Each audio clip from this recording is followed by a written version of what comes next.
Boa tarde mais uma vez, pessoal. Para quem chegou agora, boa tarde. Estão todos ouvindo bem, me vendo bem? Espero que sim. Agradecemos aí, em nome do Escritório Valera, a presença de todos. Obrigada pela disponibilidade. Eu sei que todo mundo tirou aí um tempinho para compartilhar aqui um pouquinho de informações com a gente.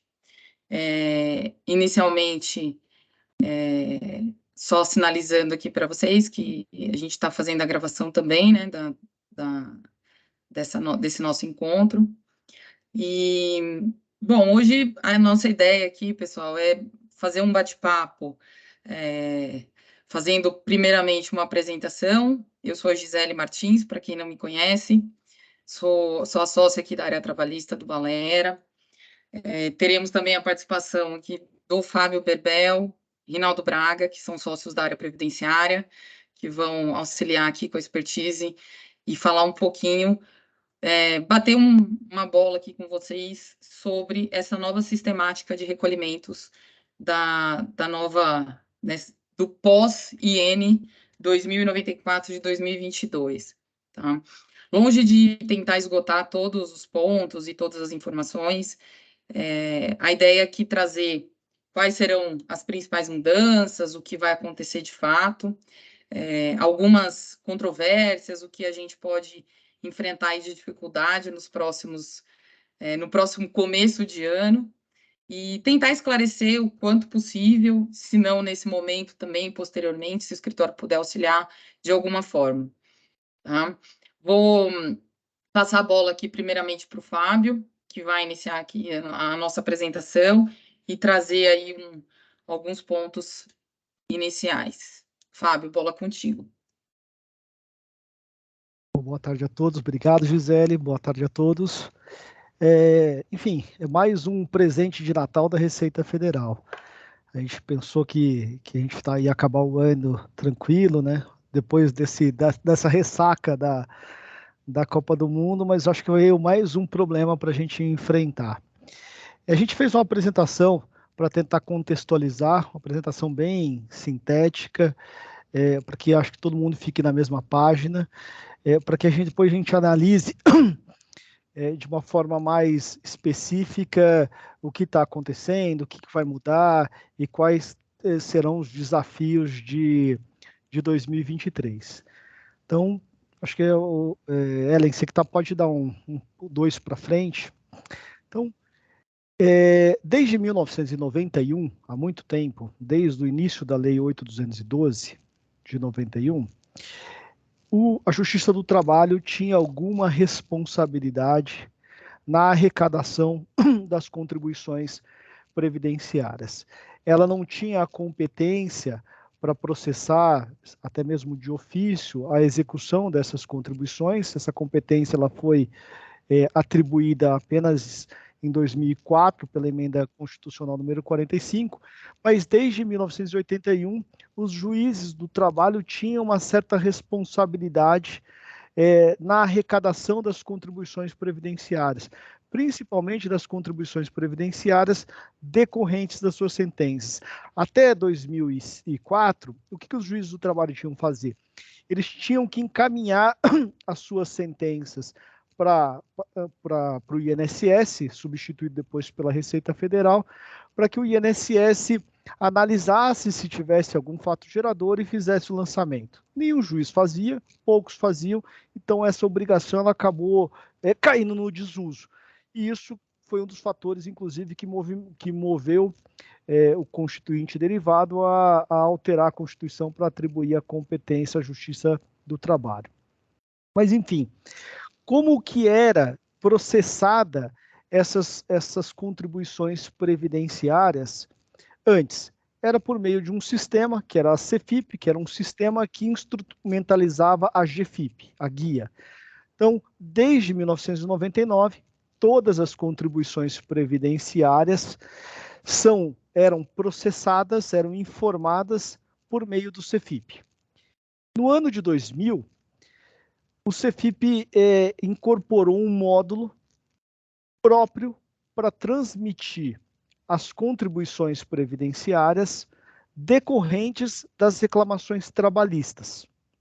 E desde essa época, ou seja, desde 1999, 2000, a Receita Federal e o INSS já compreendiam que as contribuições previdenciárias observavam o regime de competência, ou seja, que o fato gerador da contribuição previdenciária não acontecia quando a empresa reclamada pagava efetivamente a remuneração, mas acontecia quando essa remuneração deveria ser paga, ou seja, na prestação do serviço. Então, a partir dessa lógica, a CEFIP determinava que quando a empresa fosse pagar essas contribuições no processo trabalhista, ela deveria fazer uma CEFIP por competência, ou seja, por mês efetivamente trabalhado, apesar de eu estar pagando as remunerações de uma única vez. Então, eu teria que fazer várias CEFIPs, uma para cada mês reclamado e pago pelo reclamante. Apesar dessa obrigação acessória, a maioria dos juízes não exigia que isso era feito. Primeiro porque, até 2009, os juízes do trabalho, e até mesmo o TST, entendia que o regime das contribuições previdenciárias era de caixa, ou seja, o fato gerador acontecia quando eu pagava a remuneração. Isso mudou, mas os juízes nunca exigiram essa CEFIP ou exigiam de uma forma muito rara. Então, como eles não exigiam, a maioria dos contribuintes acabava não fazendo, não elaborando essa CEFIP. E como ela não era elaborada, ela não impactava a certidão negativa de débito. Só impactava a certidão negativa de débito quando o INSS e depois a Receita fizesse uma fiscalização da empresa e constatasse que ela pagou contribuições na Justiça do Trabalho, mas não fez a CEFIP. Se ela fizesse isso, ela ia certamente elaborar um auto de infração contra a empresa e isso poderia impactar a CND. Mas isso era cabeça de bacalhau. O INSS e a Receita Federal dificilmente fazia esse tipo de fiscalização para verificar se os CEFIPs eram produzidos e transmitidos pelas empresas.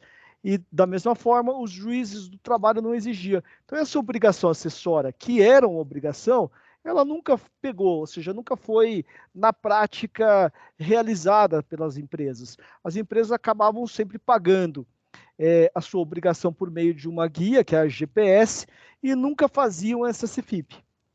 E o que acontecia, do ponto de vista de alocação dessas contribuições?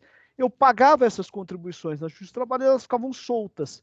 A Receita não conseguia saber do que se tratava, não conseguia saber quem era o segurado que tinha direito àquela remuneração, para que isso repercutisse, por exemplo, no cálculo da aposentadoria da pessoa, ou no valor da aposentadoria. Isso era um pagamento que todo o reclamado fazia, mas ele ficava solto, ele ficava sem alocação. E isso acabava não repercutindo nas aposentadorias daqueles reclamantes. O que aconteceu? O sistema CEFIP ele foi substituído pelo sistema e-social, só que essa substituição não contemplou de imediato as contribuições previdenciárias arrecadadas na Justiça do Trabalho. O módulo da CEFIP responsável pelas contribuições arrecadadas na Justiça do Trabalho foi mantido e conviveu em paralelo com o e-social. Então, todas as contribuições previdenciárias, salvo aquelas arrecadadas na Justiça do Trabalho, passaram a ser informadas por meio do e-social, que substituiu o CEFIP. As contribuições previdenciárias arrecadadas na Justiça do Trabalho ainda eram ou ainda deveriam ser informadas por meio do CEFIP, apesar de quase ninguém, ou de forma rara, isso ser efetivamente implementado. Agora, a Receita Federal alterou essa sistemática publicou a Instrução Normativa 2094 de 2002, extinguindo a CEFIP módulo trabalhista e substituindo essa obrigação acessória pelo módulo trabalhista do E-Social.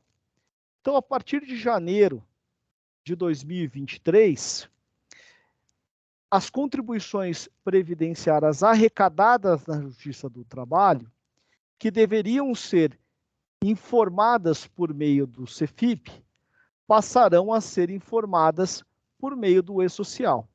Poxa, parece simples, parece uma substituição do sistema e até mesmo aparentemente para melhor, porque o E-Social é um sistema mais moderno, mais atualizado, mais simples de ser utilizado. Então, essa mensagem parece que vai gerar algo benéfico para as companhias. O grande problema é que no ambiente CEFIP, as contribuições previdenciárias, elas eram pagas por meio da Guia de Previdência Social, pela GPS. E a GPS, ela poderia ser elaborada de forma avulsa. Poderia ir lá na papelaria, pegar uma GPS e preencher essa GPS e pagar essa GPS. Então, eu conseguia fazer a GPS sem elaborar a CEFIP. Eu conseguia cumprir a minha obrigação de pagamento sem elaborar a CEFIP. No ambiente e-social, o pagamento da contribuição não se dá por meio da GPS, se dá por meio do DARF. E o DARF, eu não consigo elaborar ele de forma avulsa. Eu tenho que elaborar por meio do e-social. Então, no ambiente CEFIP, elaborar a CEFIP era quase que uma opção, porque não gerava uma consequência imediata, salvo se a Receita eventualmente fizesse sua fiscalização. Então, ninguém fazia. Por quê? Eu conseguia pagar a obrigação. Agora, não será mais uma opção fazer a obrigação acessória. Porque se eu não fizer essa obrigação acessória, eu não vou conseguir emitir o DARF e não vou conseguir cumprir a obrigação. E por que eu tenho, primeiro, que fazer o E-Social? Qual que é a primeira necessidade? Porque sem fazer o E-Social, a Receita não consegue vincular essa contribuição, não consegue alimentar o CNIS, o Cadastro Nacional de Informações Sociais dos Segurados, e isso não reflete. Então, o grande impacto dessa mudança, o Rinaldo vai fazer uma avaliação e uma comparação mais específica, é que no ambiente CEFIP, fazer a CEFIP era uma obrigação, mas como não tinha fiscalização, acabou essa obrigação caindo em desuso, até mesmo porque eu conseguia fazer o pagamento da GPS independentemente de eu elaborar o CEFIP, conseguia cumprir a obrigação. Agora, se eu não fizer o E-Social, eu não vou conseguir emitir o DARF. E não emitindo o DARF, eu não vou conseguir pagar a minha obrigação. Rinaldo, segue. Bom, boa tarde a todos. A gente preparou aqui um quadro comparativo, claro, trazendo só ali os highlights principais, alterações e nessa perspectiva que o Fábio estava tratando, aquilo que mais vai impactar, né, para que a gente tenha esse panorama. E como esse tema ele também parte muito de uma comparação, às vezes, pragmática, do que é feito ou do que vai ser feito até esse último mês, né? E como vai acontecer a partir de janeiro de 23. Então, a gente dividiu aqui alguns elementos, tá? Primeiro, a fase processual, né? Em que momento que é cumprida essa obrigação, basicamente se mantém a mesma, né? Após o trânsito julgado da reclamação trabalhista ou da homologação do acordo, conforme o cálculo judicial homologado. A via de declaração antes, então, era pela CEFIP, onde essa guia era emitida dentro do código 650, quando havia o recolhimento tanto de FGTS quanto de contribuições previdenciárias, ou 660. E agora vai passar a ter dois eventos, que vão ser dentro do módulo do E-Social, né, do sistema do E-Social dentro do módulo trabalhista. que vai ser a transmissão dos eventos S2500 e S2501, né? O S2500 é onde a empresa vai lançar as informações sobre o processo trabalhista, sobre a reclamatória trabalhista, né? Então, enfim, dados do processo, das partes, etc, do processo, tudo mais. E no evento S2501 será lançado a guia, as informações relativas aos tributos, às contribuições previdenciárias, imposto de renda, registro da fonte, etc. A via de recolhimento, como o Fábio havia mencionado antes, era feita pela Guia de Previdência Social, GPS, dentro no código 2909 e 1708, né? Inclusive, uma boa parte das empresas, na verdade, recolhia basicamente no 2909, né? Dentro dessa perspectiva onde os juízes do trabalho olhavam muito mais se o valor estava correto, enfim, se o valor estava sendo efetivamente recolhido para a Previdência, sem uma separação muito clara entre aquilo que era a base da empresa, aquilo que era a contribuição do empregado, né? E tinha essa possibilidade de emitir a guia avulsa, que era o grande, digamos, a grande válvula de escape, tá? E agora, esse documento e essa arrecadação agora vai ser efetuada por meio de DARF, que vai ser emitido na DCTF Web, que é alimentada pelo evento S2501. Então, isso, somado à impossibilidade, desde março de 2021, de não poder mais emitir DARF avulsa, então você vincula o pagamento das contribuições, né, ao evento, tanto ao evento 12.500 quanto 12.501. Ou seja, é obrigatório, então, passa a ser necessário efetuar essa obrigação acessória para que seja possível fazer o pagamento da guia, né, fazer o pagamento das contribuições e assim comprovar perante o juízo a obrigação. Um efeito aqui que é relativo ao custo de conformidade, né? A gente sabe que o custo de conformidade é algo que, enfim, assola as empresas, os contribuintes em geral. Então, a gente tinha antes como obrigação, mas como o Fábio falou, mas muito na exceção, como que era feito? A CFIP tinha que ser enviada para cada competência, a empresa tinha que enviar uma CFIP para cada competência, né, sobre as verbas que ela tinha sido condenada, as verbas remuneratórias que ela tinha sido condenada a pagar, que seriam a base de cálculo das contribuições previdenciárias. E agora ele vai ter que lançar um evento, como eu falei, um evento 2.500 para cada reclamante, cada processo vai ter que ser feito um evento 2.500, onde vão ser informados onde vão ser colocadas essas informações sobre cada processo, elencando as bases para cada competência. Ou seja, cada competência vai vir a base de cálculo de cada competência. E um evento 2.501 para cada pagamento, ou seja, um efeito já direto aqui é pagamentos parcelados. Os pagamentos parcelados vão ter que ser feitos eventos 2.501 para cada competência onde for feito determinado pagamento. E um evento 2.500 para cada reclamante na competência onde foi feito, onde teve o trânsito julgado. Após o trânsito julgado. Prazo para transmissões. E esse prazo para transmissão e recolhimento, inclusive, corrobora aquilo que a gente já tem falando sobre comparação entre pragmática e a nova realidade.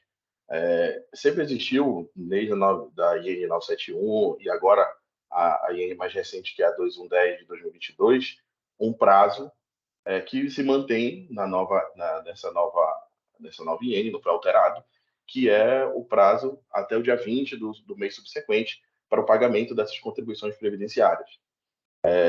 Só que antes, basicamente, o que acontece hoje? Hoje, esse prazo ele é determinado pelo juiz do trabalho, ou seja, é muito mais o juiz que determina e aí vai ter uma variação grande, mas esses prazos, em geral, são mais exíguos, são diminutos. E o que vai se passar, o que vai ter agora, não, é que a empresa vai ter que aguardar, né? Ou ela vai emitir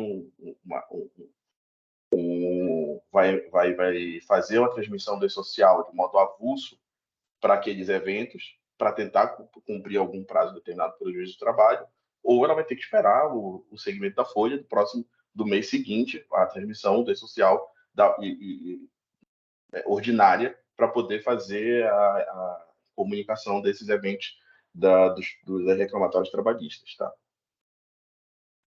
Obrigatoriedade das declarações. Então, a gente tinha, essa obrigatoriedade já existia, né, no período da CFIP, porém, ela não era exigida, ela era a exceção da exceção.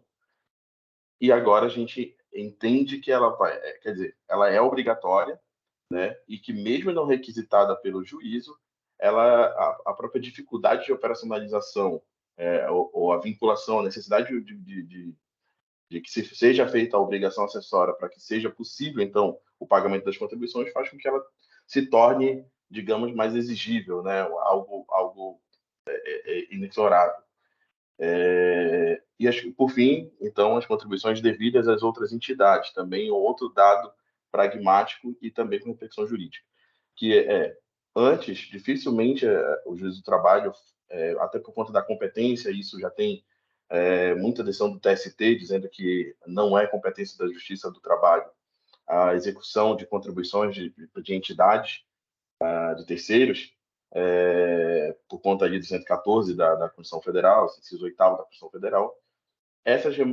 Isso não é cobrado hoje em dia. Isso fica muito a cargo da Receita efetuar esse lançamento ou da própria empresa espontaneamente realizar o pagamento. O que vai acontecer agora é que no cálculo, ou seja, nos eventos 2501, as contribuições de terceiro já serão calculadas. Então, o valor vai ser cobrado conjuntamente às demais contribuições, né? Contribuição patronal e RAT, dentro do sistema do DCTF Web. Então, pode passar ela, por favor. Essas são as principais alterações, e aqui eu só coloquei aqui, né, aquilo que são os três, né, do nosso ponto de vista, aqui, os três principais pontos, que como consequência da instituição dessa nova obrigação acessória. Então, a vinculação entre a transmissão do E-Social e o arquivamento da reclamatória trabalhista, né? Porque só após cumprir essa obrigação acessória que o pagamento das contribuições poderá ser efetuado, e aí, assim, demonstrado perante o juízo para arquivamento do processo. E acho que, assim, Rinaldo, só aqui um aspecto que, na prática, existem reclamadas que acabam pagando a contribuição e outras que, eventualmente, se utilizam do depósito para cumprir essa obrigação.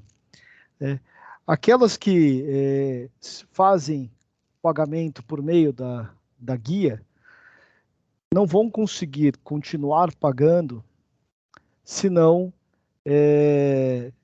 transmitir as informações por meio do E-Social. Então, o E-Social será um pressuposto para eu cumprir a obrigação. Sem elaborar e transmitir o E-Social, eu não vou conseguir cumprir a obrigação, simplesmente porque não existe a emissão do DARF avulso, como existia a emissão da GPS avulso. Esse é o primeiro ponto.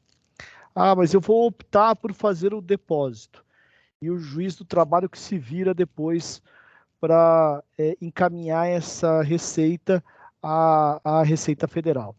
Antigamente, como não era exigida a CFIP para que houvesse o pagamento, essa sistemática também se dava quando a própria vara do trabalho encaminhava essas contribuições para a Receita Federal. Ela também não fazia um CFIP. E essas contribuições se perdiam no caixa da Receita. Então, provavelmente, quando eu fizer o depósito, o juiz do trabalho vai exigir que esse CFIP, que esse E-Social seja elaborado, porque sem esse E-Social, ele, o juiz do trabalho, ele, vara do trabalho, também não conseguirá encaminhar esses recursos para a Receita Federal. E aí ele terá duas alternativas. Ou ele, vara do trabalho, elabora, duvido que fará, ou ele vai determinar a reclamada que faça, porque até mesmo é uma obrigação acessória da reclamada, e ela terá que fazer. Então, a gente não consegue, sem uma visão de contencioso, compreender uma alternativa onde o E-Social ou a elaboração do E-Social não será exigida. A gente acredita que, salvo em alguma estratégia de contencioso, novamente, o E-Social ele será exigido para pagamento e também para depósito. Vai lá, Rinaldo. Inclusive, acho que tinha um tópico mais na frente, mas o S2500, que é o evento que vai tratar enfim, de todas as informações, mesmo na hipótese de depósito, que a hipótese de depósito só excluiria o evento 2501, que é a parte das contribuições, ou seja, o depósito não vai eximir a empresa de ainda assim manter as informações a respeito do processo, né? Às vezes tem que compreender cada evento, né, como direcionado a um tipo de autoridade, né? O social, ele tem um aspecto tributário, tem um aspecto fiscal, um aspecto trabalhista e previdenciário. Então, essas informações vão acabar. O S2500 ele serve a uma finalidade, né, que é mais voltado para INSS, e o S501 para a Receita Federal, que vai tratar. Então, o depósito não vai eximir, isso está no manual, inclusive, o depósito não vai eximir de cumprir o evento do S2500, tá? Então, dando continuidade, o segundo ponto, que enfim, decorrência disso, e analisando e comparando esse cotejo a partir do ponto de vista pragmático para aquilo que vai ser implementado agora, é o aumento, uma explosão do custo de conformidade. Para uma empresa que efetivamente, né, na prática, fazia só o recolhimento, emitindo uma guia GPS avulsa, fazendo o cálculo e fazendo o pagamento, ter que agora fazer todo esse movimento dentro do social, vai precisar de uma mão de obra qualificada, que vai ter que entender, fazer uma leitura, por exemplo, de uma sentença trabalhista, que a gente sabe que nem sempre vem de modo, né, já pode até comentar melhor, vem de modo mais tão autoexplicativo, enfim, ou contendo todos os elementos ali razoáveis e fáceis de entendimento. Então, também tem esse lado do custo de conformidade da qualidade. E um aumento do custo tributário, e aqui não no sentido jurídico, não que vai ter uma nova incidência ou coisa do tipo, mas no sentido de que, para efeitos de contribuição de terceiros, que antes não era cobrado e que se esperava, ou a espontaneidade da empresa, ou um agir da Receita Federal, agora não, vai ter que já contar com esse valor na própria condenação, na própria DAF, vai vir esse valor. Tá? Então, esses são os 3 pontos. Deixa eu só abrir aqui para uma dúvida. Tem uma dúvida no chat aqui, né, Fábio? Acho que é o Gustavo que colocou aqui para a gente. Como que essa mudança será tratada em termos de preparação dos juízes trabalhistas? Hoje temos muitas dificuldades de enquadrar a GFIP nos valores definidos em sentença, porque os mesmos não possuem conhecimento técnico de enquadramento de alíquotas, RAT e terceiros, né? E também qual a perspectiva dessa mudança quanto aos acordos? Você quer falar, Fábio? Acho que o primeiro aspecto é justamente essa falta de conhecimento dos juízes do trabalho vai criar um grande ruído nessa comunicação. Por quê? A gente vai ter um dado que é a própria coisa julgada, a sentença que transitou em julgado, que criou a obrigação. E essa sentença não necessariamente vai conversar com o sistema do E-Social. Só que, se ele não conversar com o sistema, a obrigação não vai a gente não vai conseguir adimplir a obrigação. Vamos imaginar a seguinte situação, onde a sentença atribui a responsabilidade, declara uma remuneração e, naturalmente, determina o pagamento dessa contribuição. Mas só determina o pagamento da contribuição previdenciária. E, além disso, atribui uma multa, eventualmente de uma hora, de 10%. A sentença transita em julgado e, enfim, informa uma coisa julgada. Quando eu for elaborar o E-Social, ele não vai ser parametrizado pela sentença. Ele já é previamente parametrizado pela Receita. Então, a multa de mora não será a multa determinada pelo juiz do trabalho. A correção monetária não será determinada pelo juiz do trabalho, eventualmente. A obrigação que se limita à contribuição previdenciária não será limitada pelo juiz do trabalho. O E-Social vai adotar os seus parâmetros e, por meio disso, vai gerar uma obrigação, talvez além ou aquém do determinado pela coisa julgada. E se a gente não fizer por meio do E-Social, primeiro a gente não vai conseguir cumprir a obrigação. E se eventualmente a gente der um jeitinho, fizer uma gambiarra, enfim, a gente talvez vai cumprir a obrigação e satisfazer os interesses do juiz do trabalho, mas a gente vai prejudicar as obrigações acessórias previdenciárias, impactando na CND. Então, a partir de janeiro, a gente vai ter que, por meio do contencioso trabalhista, tentar demonstrar isso para o juiz do trabalho, para que o juiz do trabalho produza um dado jurisdicional aderente à legislação previdenciária, permitindo a elaboração das obrigações acessórias, conforme a Receita Federal entende como devida, ou, por meio de contencioso, forçando a Receita Federal ou a obrigação acessória da Receita Federal se adequar a como os juízes do trabalho veem essa relação. Porque se isso não acontecer, se esse match não acontecer, ou a gente não vai conseguir cumprir a obrigação determinada pelo juiz do trabalho e, com absoluta certeza, ele vai atribuir alguma multa à companhia e assim por diante, ou a gente não vai conseguir atender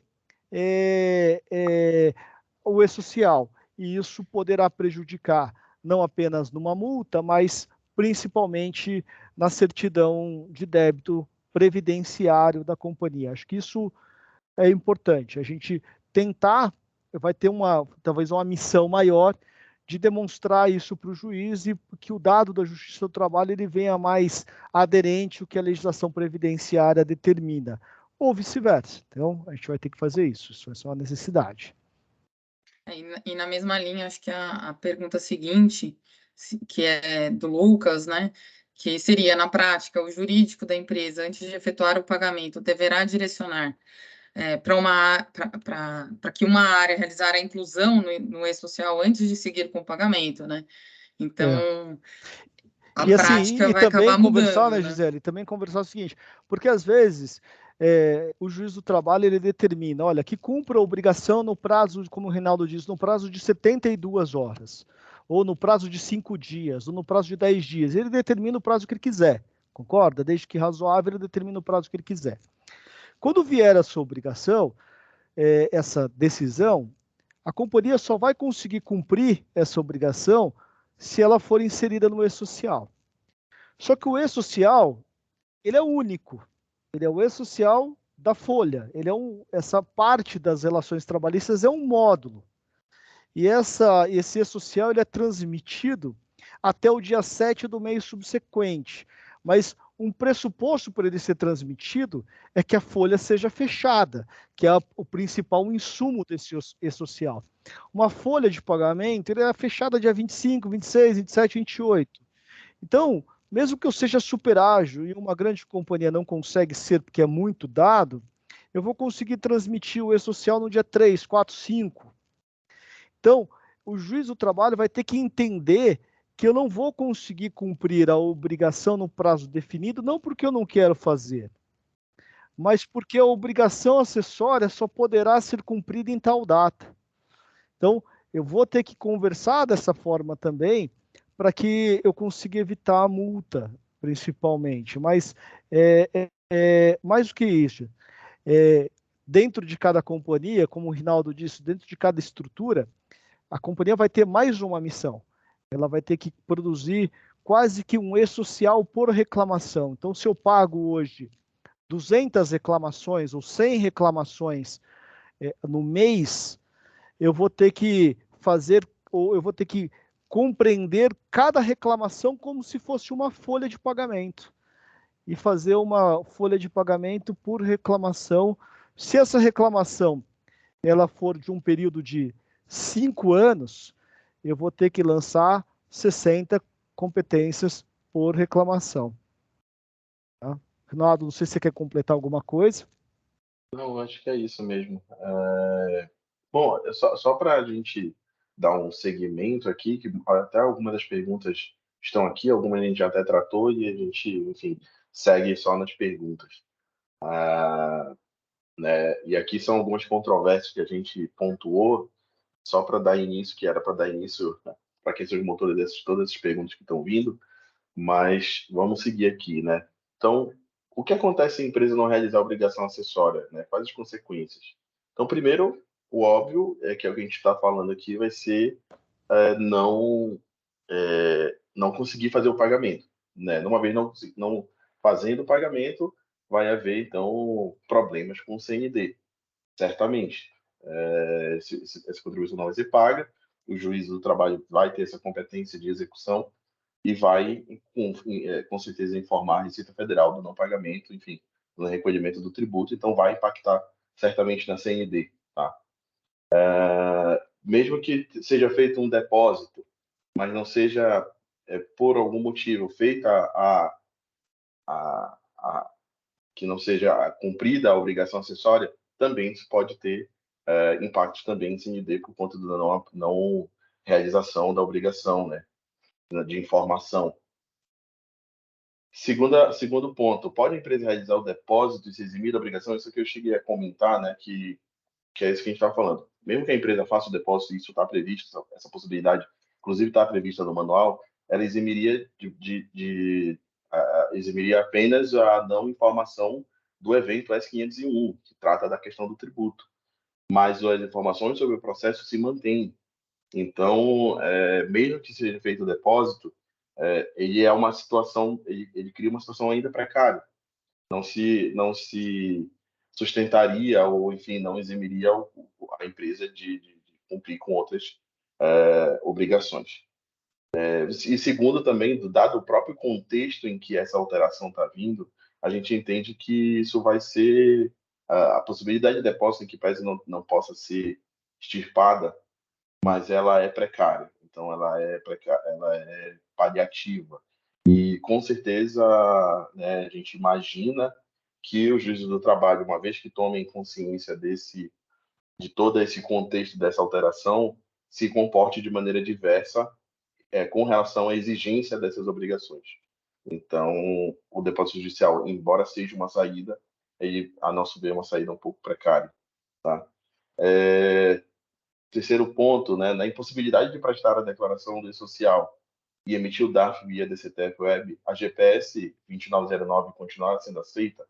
Essa é uma pergunta que a gente não tem uma resposta ainda peremptória para dar. Né, caso não seja possível a emissão do DARF por qualquer motivo que seja, pode o contribuinte, a empresa, ir lá e emitir uma GPS avulsa e isso vai continuar sendo aceito? É provável que não, né? Se está sendo instituída e está sendo, enfim, foi instituída essa que agora a obrigação tem que ser feita via DARF, muito provavelmente isso não vai ser mais aceito. Mas isso vai depender muito de como os juízes do trabalho vão recepcionar essa, essa, essa normativa. E, claro, se eles entenderem que esse pagamento está equivocado e que ele não tem efeito nenhum, porque justamente não vai ter a repercussão para o empregado, no CNIS e tudo para os benefícios, é muito provável que ele desconsidere completamente esse pagamento via GPS. Tá? E um último ponto é a questão das empresas que são responsáveis subsidiárias em determinada condenação trabalhista. Elas estão obrigadas a cumprir essa obrigação acessória? Sim. O manual traz essa previsão, né? Então, toda empresa que for condenada subsidiariamente, na hipótese da empresa, né, que tem um vínculo de emprego, não cumprir, ela é obrigada a cumprir, tá? Exceto tem algumas hipóteses, como, por exemplo, a reintegração do empregado. Basicamente, são hipóteses que são muito relativas a uma obrigação de fazer em relação ao vínculo, uma obrigação de anotação, e que não dizem respeito à questão pecuniária, que ficam exclusivamente ao empregador direto, e não a empresa responsabilizada, tá? Então, são essas algumas das questões controversas, enfim, e consequências que a gente tem. Eu acho que a gente pode seguir, né, Gisele, acho que nas Exato. dúvidas. Tem mais algumas dúvidas aqui no chat, né? Uma é da Gabriela Ramos, ela questiona, né? Eu tenho uma dúvida também, como funcionaria a questão dos prazos para declaração do documento quando a gente não paga GPS, mas paga a execução em guia única, para embargar a execução, por exemplo, e a própria vara é quem faz o recolhimento, né? Aqui eu tive uma ajuda aqui interna, mas a informação que eu tenho com relação ao código precisamente, tá? Se esse pagamento em guia única for um depósito judicial, a empresa vai transmitir apenas o evento S2500, tá? O S2501 não seria enviado nesse caso, porque o pagamento foi realizado via depósito judicial, tá? Se os embargos forem providos e o valor alterado, né, acrescido ou reduzido, o evento S2500 tem que ser retificado, tá? E posteriormente o S2501 deve ser transmitido de acordo com o valor subsistente. Então, esse é o procedimento que a gente tem aqui de acordo com o que está no manual, né? Então, claro que talvez possa ter alguma modificação futura, o que é um pouco incerto, vamos dizer assim, mas por enquanto é o que está aqui no previsto, né? Temos mais uma dúvida aqui. Não sei, Fábio, você quer complementar? É que eu acredito que o maior problema do modelo atual é que todas essas contribuições que são pagas na Justiça do Trabalho, e hoje a Justiça do Trabalho ela é a segunda fonte de arrecadação de contribuições no Brasil. Ela perde apenas por pagamento espontâneo, ganha da execução fiscal. Então, em alguns estados, algumas regiões, a Justiça do Trabalho é responsável por recolhimentos semelhantes ao pagamento espontâneo, principalmente lá nos estados da região norte.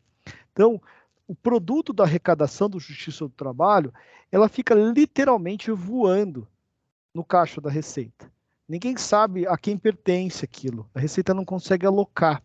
Isso gera, primeiro, um problema contábil orçamentário para a Receita. Segundo, um problema de contencioso, porque os reclamantes hoje, amanhã se aposentam.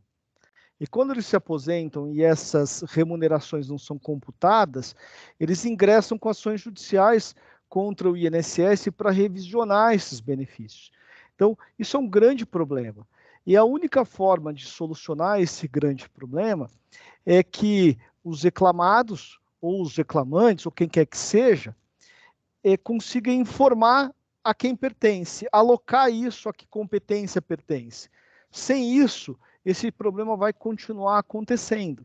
Então, eu acho que é difícil da Receita voltar, difícil da Receita parar esse movimento. Eu acho que o movimento do E-Social, ele aconteceu, ele está evoluindo, e dificilmente a Receita vai voltar atrás para falar, não preciso fazer essa obrigação.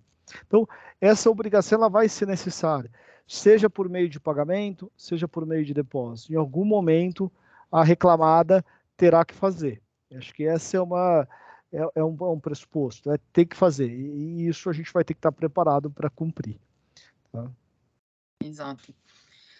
Tem mais uma dúvida aqui no chat também, do Elson, em relação ao recolhimento das contribuições de terceiro, né? Como que fica o recolhimento para aquelas empresas que possuem convênio de arrecadação direta com SESI e SENAI? Aí, Rinaldo, não sei se você quer Só até antes de passar a bola para o Rinaldo, o primeiro ponto que a gente tem que considerar a Justiça do Trabalho, ela não é competente para arrecadar esse tipo de contribuição. Já está declarado há algum tempo.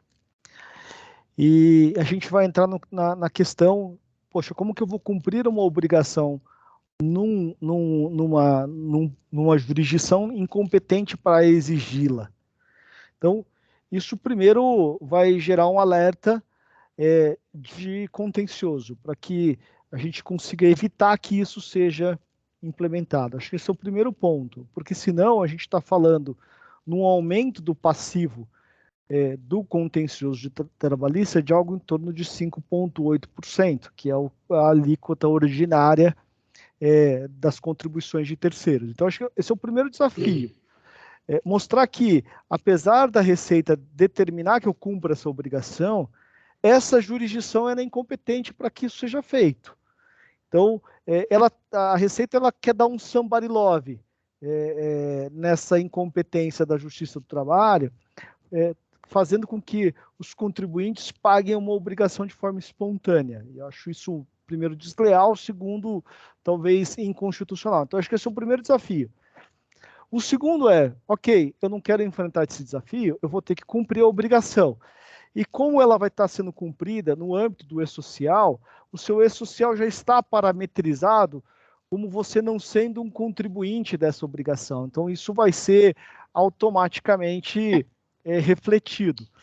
Ocorre que, como disse, a obrigação é por competência. Então, no momento que você alocar essas remunerações nas respectivas competências, talvez em uma competência do passado você era contribuinte, e daí você vai pagar a contribuição para o sistema AS nessa competência. Se hoje você não for mais contribuinte porque você tem convênio, ou se todo o período reclamado você não era contribuinte, automaticamente o sistema vai calcular, não vai calcular a sua obrigação, calculá-la parcialmente diante dos convênios que você tem.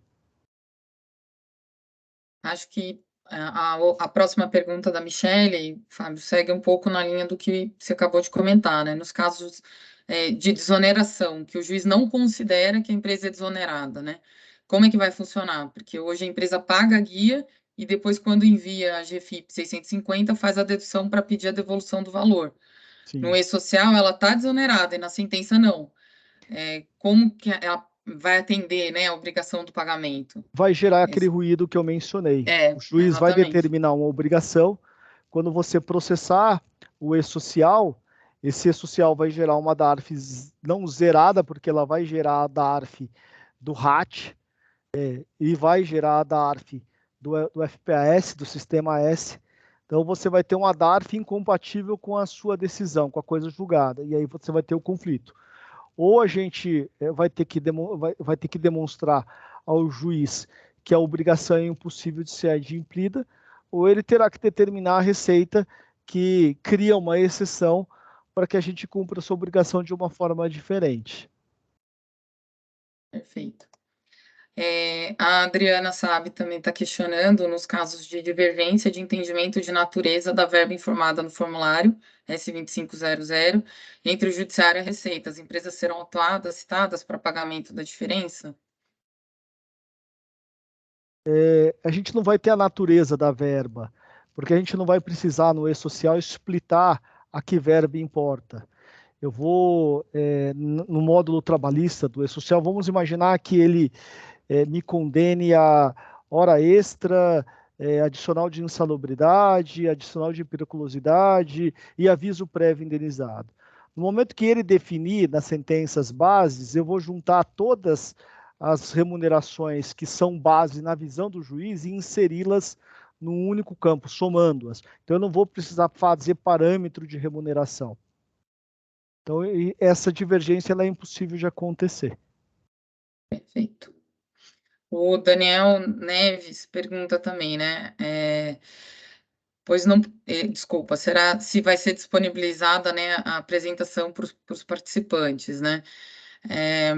Daniel, a gente infelizmente não vai disponibilizar, mas nosso contato, nosso e-mail e até o próprio chat aqui para envio de perguntas, questionamentos está à disposição. Para quem também eventualmente não der tempo do retorno das respostas aqui durante o nosso encontro, pode manter aqui no chat o questionamento com e-mail, se puder indicar a empresa para que a gente possa responder também, tá? Acho que, Michele, a tua pergunta tá respondida também quando você pergunta, né, que nos casos do processo o juiz entende que a verba é indenizatória e não é social tributável, que é o exemplo do 13º indenizado, Fábio, acho que é o que você já acabou de mencionar também. E no caso de acordos com verbas indenizatórias, será necessário o envio de algum evento ao e-social? Acredito que se tratando de verba indenizatória, não, né, Fábio? Não, Só o 2.500, né? É, 2.500 vai ter que, independente não, vai ter que ser feito. Inclusive, isso está previsto no manual, né? Isso está previsto. Quando não tiver nenhuma contribuição a ser recolhida, isso não desonera de informar o 2.500. é a mesma lógica do CFIP zerado, né? Mesmo quando eu não isso. tenho, eu tenho uma empresa e eu não tenho folha de pagamento, eu tenho que emitir a minha obrigação acessória. Então eu não tenho uma empresa, mas não tenho folha, eu tenho que emitir a obrigação acessória zerada. Isso de alguma forma vai permitir a Receita fiscalizar as companhias em relação às obrigações adimplidas na Justiça do Trabalho. Porque a Receita, ela entende que a Justiça do Trabalho é mero órgão de arrecadação dessas contribuições. E ela não tem a competência para lançar as contribuições. Então, imaginar que você faz um acordo na Justiça do Trabalho e atribua tudo que você paga à natureza indenizatória. O que vai acontecer? Você vai transmitir a existência desse processo via o e-social, mas como ele não tem base, você não vai transmitir, não vai pagar nada. Isso não significa que amanhã, na visão da Receita, a Receita não pode fiscalizar esse processo em si e afirmar, na visão dela, que aquilo não era verba indenizatória, mas sim remuneração. E aí ela vai fazer um lançamento, um auto de infração, determinando que você recolha as contribuições a despeito do juiz ter homologado aquilo como indenizatório. Então, na cabeça da Receita, ela não está subordinada às decisões da Justiça do Trabalho, porque a Justiça do Trabalho funciona apenas como um banco. Ela é órgão de arrecadação. Ela não dá a certeza do tributo arrecadado. Essa é a visão que a Receita tem e que a própria PGFN também tem parecer nesse sentido. Da própria PGFN, entendendo que a Justiça do Trabalho é mero órgão de arrecadação e que tudo que for feito na Receita Federal, na Justiça do Trabalho, pode algum dia ser revisto pela Receita Federal dentro dos prazos naturalmente decadenciais, prescricionais.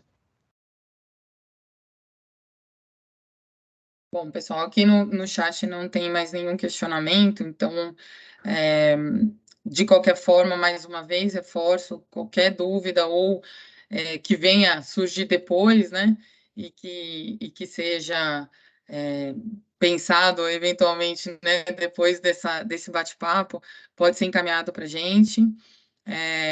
E estamos à disposição para ajudar o que for necessário. Eu fiquei muito feliz aqui, eu não consegui ver o nome de todos, mas assim, vi pessoas com quem já trabalhei, colegas, pessoas que são de empresas clientes, pessoas que não conhecemos, mas que ficamos muito felizes com a participação. Obrigada pela participação de todos. Acho que veio mais uma pergunta aqui no chat. Como ficarão os casos passados? As sentenças já deferidas, onde a vara do trabalho, quando responsável pela emissão do pagamento das guias com os recursos depositados judicialmente, ainda não realizou o pagamento. Temos exemplos onde a vara responsável demora meses para realizar a emissão e pagamento de uma guia. O evento S25 00 e 2501 deverão ser transmitidos para os processos cuja sentença teve ocorrido anterior ao início da obrigatoriedade, é um questionamento, né? As guias poderão continuar sendo emitidas para competências anteriores a janeiro de 23? Aí, O manual traz algumas respostas no item 1.2, onde ele vai tratar exatamente dos eventos, enfim, dos fatos que vão ou devem observar essa nova obrigatoriedade dos eventos, tá? processos trabalhistas que transitaram julgado somente a partir de 1º de 23 e diante, acordos judiciais homologados a partir dessa mesma data, processos cuja a decisão homologatória dos cálculos de liquidação foi proferida a partir dessa mesma data, mesmo que o trânsito tenha ocorrido em data anterior, e acordos no âmbito do CPP ou do NITA celebrados também nessa data em diante. Ou seja, basicamente tudo aquilo que acontecia após 23, janeiro 23. Aquilo que aconteceu anteriormente vai seguir a regra anterior. Do Ou CPP, seja, né? janeiro é um divisor de águas, né? Porque o que a gente acredita que vai acontecer hoje, a gente vai lá, a reclamada vai lá e deposita a contribuição devida na Justiça do Trabalho. E a Justiça do Trabalho assume essa responsabilidade por transferir essa receita arrecadada à Receita Federal. Hoje, da mesma forma que ela transmite via uma GPS. Ela vai lá, preenche uma GPS e recolhe. Ponto. Por que ela consegue fazer isso? Porque simplesmente a gente consegue fazer uma guia GPS avulsa. No exato momento que essa possibilidade ela se tornar impossível, ela vai se tornar impossível para a gente e vai se tornar impossível para a vara do trabalho também. Ela não vai conseguir elaborar uma GPS e fazer esse pagamento, porque o banco não vai aceitar, é uma guia inexistente. Então, se isso acontecer, o que a gente acredita que vai acontecer do ponto de vista prático, seja qual for a forma que a gente for liquidar a obrigação do Justiça do Trabalho, a elaboração e a transmissão do E-Social será pressuposto. Então, isso vai gerar, infelizmente, um custo de conformidade, como o Rinaldo disse, muito grande, principalmente para quem tem um contencioso muito grande e tem várias liquidações ao longo do mês, e até mesmo quando essas liquidações envolverem processos muito longos, seja de 60 meses ou em caso de reintegração por vários meses. Isso vai gerar um esforço muito grande. E se ele não for adimplido, mais do que não conseguir cumprir a obrigação na Justiça do Trabalho, que já é ruim, né, já será ruim, isso poderá impactar a CND da companhia e trazer um prejuízo, às vezes, muito maior do que simplesmente não conseguir adimplir uma obrigação na Justiça do Trabalho, que poderá ser penalizada por multa, mas ok. Os impactos secundários da inadimplência serão, na nossa visão, até mesmo piores do que simplesmente o não cumprir a obrigação na Justiça do Trabalho. Então, acho que, enfim, como é o presente de grego que normalmente a Receita Federal traz no final do ano, né? Ela deixa esse momento para gerar problema. 2022 não ia ser diferente, né? E a gente do Previdenciário está muito acostumado em ter problemas no final do ano, porque isso não é grande novidade. Mas nesse caso ele trouxe um grande problema para o contencioso trabalhista, que, enfim, pensou que estava de férias, né, por conta do recesso, todo mundo pensando que vai entrar de férias e vai ficar tranquilo, mas vai ter que quebrar a cabeça, porque quando voltar... Chegar janeiro, né? Isso, a gente já vai voltar com esse grande problema, ou seja, vai ser mais difícil, talvez mais custoso, cumprir a obrigação do que propriamente dita a obrigação em si. Pagar a execução, né? É o famoso custo Brasil, né? É o famoso custo Brasil.